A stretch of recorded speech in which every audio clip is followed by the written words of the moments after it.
என்னோட கோவம் மாதிரி இருக்குன்னு.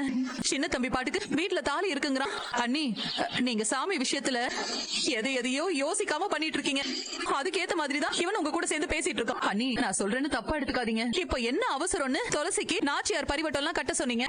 இது பாருங்க, நான் திரும்ப திரும்ப சொல்றேன், எதுக்கும் ஒரு தடவை நம்ம துளசியோட ஜாதகத்தை பாத்துரலாம். கொடுக்கணும் போ.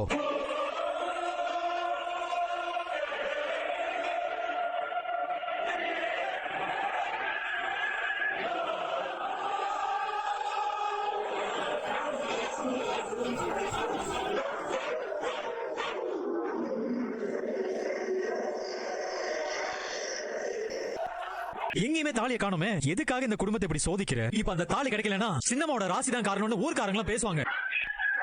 நாச்சியராமாவையும் கேள்வி கேட்பாங்க. நாச்சியராமா நல்லது நினைச்சுதானே பண்ணாங்க. அவங்களை இப்படி சோதிக்கலாமா? நீ பாரு, நீ என்ன பண்ணியோ எனக்கு தெரியாது. எனக்கு இப்ப அந்த தாலி கிடைச்சாகணும் எப்படியாவது. சின்ன தம்பி இன்னும் காணுமே. வந்துருவாமா, நீ கவலைப்படாத. சாமி கும்பிடு. வித்மஹே சம்ஹாரிணி.